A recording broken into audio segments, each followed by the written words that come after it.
stop killing your plants. I would say 90% of the time is because we're not giving our plants consistent water. And if you're a residential gardener like I am, we have a lot of these landscape areas that need consistent water. A lot of the time when we're making flower beds, we cover them with mulch or rock. Here I've got rock, which is an even harder medium than mulch because it pushes so much heat back onto the plants. So it's really hard to keep them happy. In a rock situation, we want to give the plants as much moisture as possible if you have well-draining soil. So today we're going to be setting all this up on a drip system. So I'm going to take you from the start to the finish to show you how you can do this at your own home. Before we get started, I wanted to show you the area that we're working in today. If you follow any of my channels, then you know that I'm in love with this perennial. This is White Wands Veronica from Proven Winners. Here is a weeping blue spruce. And these three here are Siberian iris. I believe they're a purple color. We got these in North Carolina from Monrovia. This is a peony that we saved from Lowe's. This drip hose that you see here runs over to our side garden. But we're going to be laying drip hose with emitters throughout this area so that all these plants can get water. We're going to be setting this up on every 2 days, and then later in the summer we might switch it to every day. Underneath of our rock is clay soil, and if you know about clay soil, you know that it holds water and it tends to pool up. So I don't want to overwater this area as these plants don't want to be sitting in water. More than likely, we're going to be running a black supply line back through here. And then we're going to be running a brown supply line that has emitters. Emitters are like little holes in the pipe that are going to feed the plants water through here and back. And we're going to make sure this tree gets plenty of water. I did berm it up because I know that it likes well-draining soil. And as you can see, it's doing really well in this area. So I'm going to give it probably a little bit more access to water than the rest of these plants. I wanted to show you the supplies that we'll be using. This is a black drip line. It is just a supply line. It does not have any drip emitters in it. It will just take water from one place to the other.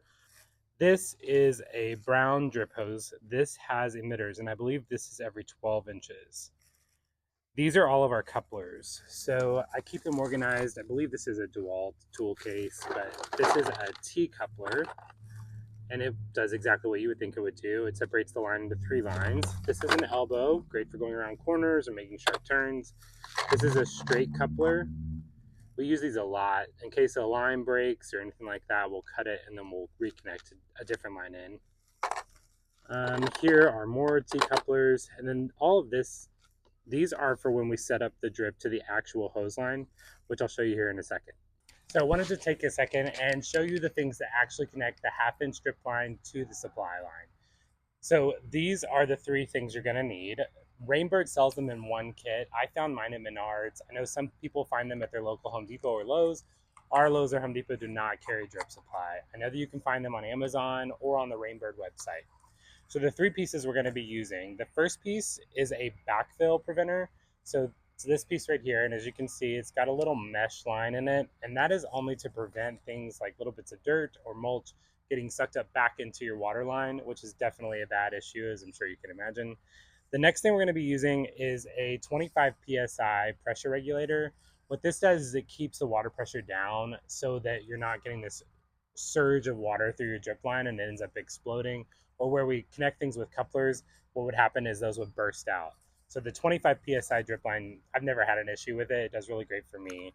So that will screw on to the backfill preventer. And then the next piece is the actual piece that's going to connect our half-inch drip line to the supply, which is here. This will actually screw on last. So what you can see is you've got kind of like a long arm here with our backfill preventer, our 25 psi regulator, and then what actually connects the hose to the half-inch drip line. The way that the one works that connects the supply line to our half-inch drip line is it's kind of like a screw. So what you want to do is unscrew it all the way. Then we're going to take our black hose line, our black drip line that doesn't have any emitters, and we're going to connect it here.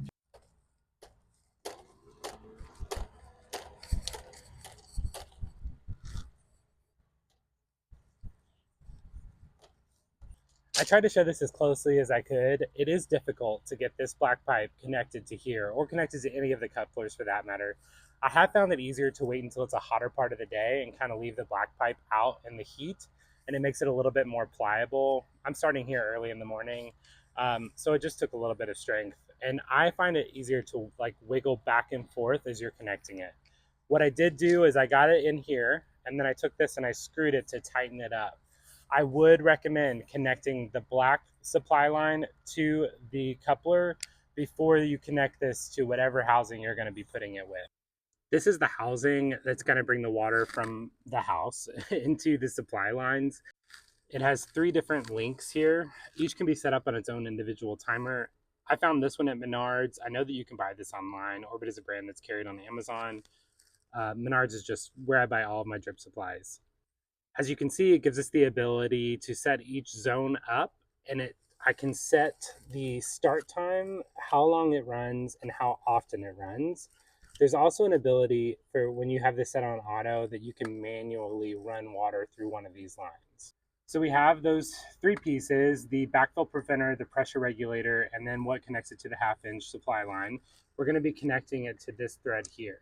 So we've got everything connected to the house where the water is actually going to come out. We've got it connected to the housing. It's going to control how much and how often we're going to give water to this section. I've got that little black supply line running there. That was what we cut off. The next step in the process is actually going to be to lay out the different lines that we want throughout this area. So we'll be running a black supply line from here to probably about here, and then we'll be trailing brown emitter tubing through here.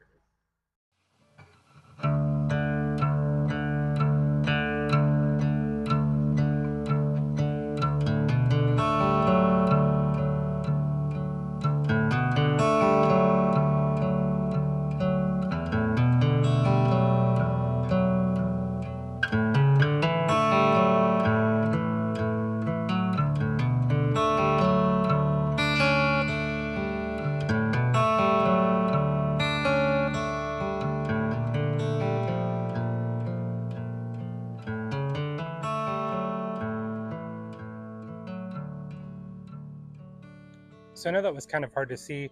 Normally I would be burying the line as I went so that it didn't do obviously that, but I wanted to show you all how I was laying it through the flower bed.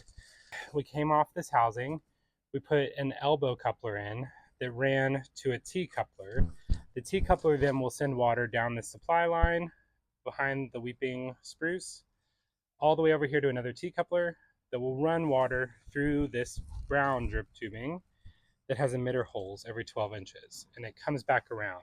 I find it easier to, well, I find it performs better when the water circles back into the supply line instead of like one line that kind of swirled around this area and then stopped. For the 2 trees, this weeping spruce, we're going to be putting an emitter directly onto the black supply line. And for the redbud tree, because this is clay soil, it's not going to need as much water as it would if this were like a sandy medium. We're going to be running another emitter from here over to the base of the tree so that this one can get some water, but hopefully I don't want to flood the area.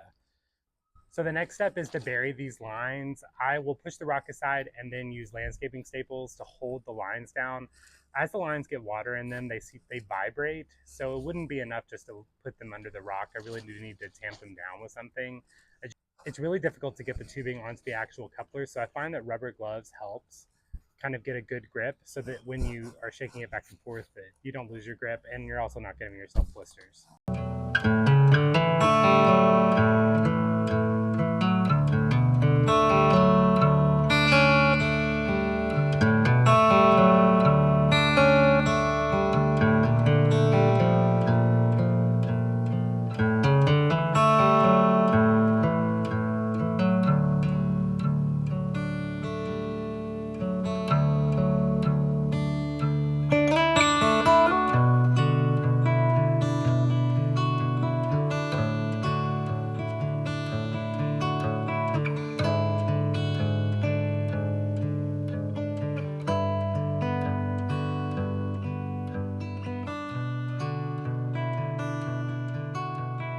So I wanted to pause and show you an issue that I ran into here. When I got the brown drip tubing out, I found out that I didn't have enough.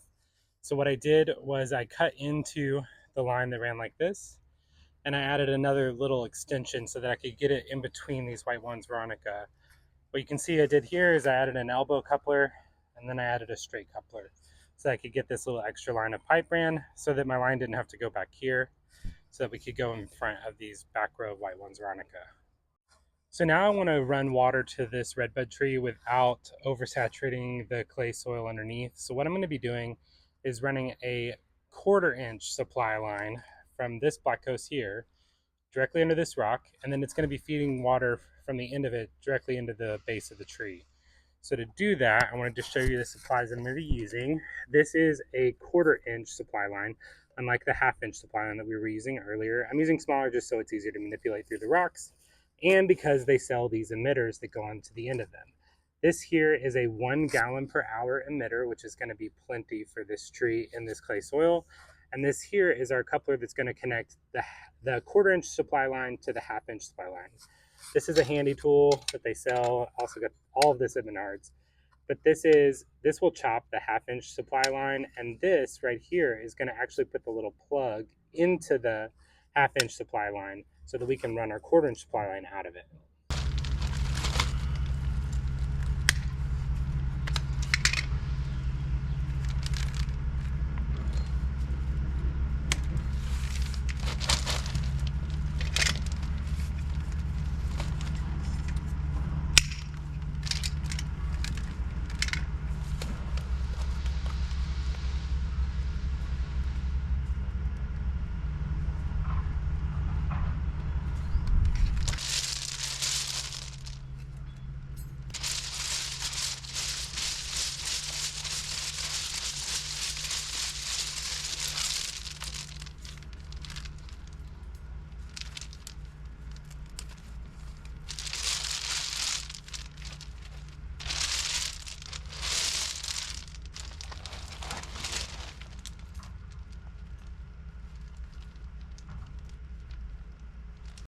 So next I want to install the emitter for this weeping blue spruce. The supplies that I'm going to need for this are our hole punching tool, and this is a 2 gallon per hour emitter. So for the tree, we used a 1 gallon per hour emitter, and let me, without making you too dizzy, show you over here. I got that set up as you just saw, but underneath of this rock here is the 1 gallon hour emitter that will push water to this tree. The reason that I'm using a 2 gallon hour emitter for the blue spruce is because I burned up the soil around it, which means it's not sitting in clay, and it's probably going to have a lot more drainage than everything else in this garden bed. So we'll be using this 2 gallon hour emitter.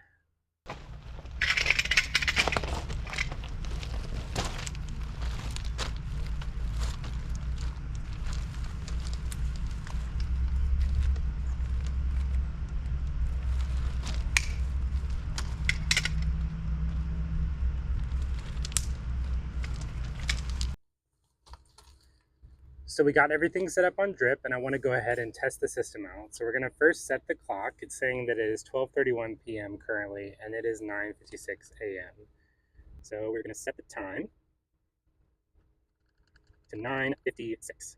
Next thing we're going to do is set the start time. So we are station 1, which this would be 1, leading left to right, 1, 2, and 3. So we're going to tell it when we want it to actually start watering the plants. And for these, this doesn't get sun until the afternoon. So all of the beds that are set up on the front of our house are set up in the morning. So I'm going to be setting up these in the afternoon so that I'm not killing the water pressure for the whole house. I'm going to push this to start at 12 o'clock p.m. Then we're going to set it for how long.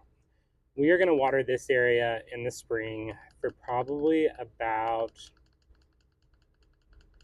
I'm going to say 40 minutes. And how often? We're going to set it to every 2 days until we get to the heat of the summer. And that's it. It's set.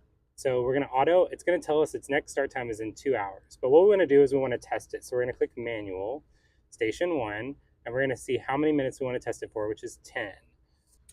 Well, make sure all of your couplers are tight, because mine were definitely not. Well, couplers, I mean these 3 things. I had not screwed this one in all the way, so I had a bit of an accident. But we want to test it, so we're going to click auto. We're going to click manual, and then this is station 1, which is here. We want to run it for 10 minutes. We want to make sure the valve is on and that our water is on, and then that noise means that it has shot water into the system. So we're going to follow it along and kind of see First test will be this 2 gallon per hour emitter, and as you can see, it is running water. And then we are going to test our brown drip emitter tube and make sure that water's coming out, which, as you can see here, water is coming out. So I'm gonna let this run for 10 minutes and just keep an eye on it. We do have hard water here in Kentucky. Basically the whole state is on limestone. So we do get some of these blocked up. I just keep a close eye on the plants, and the plants usually tell you if they're not getting enough water.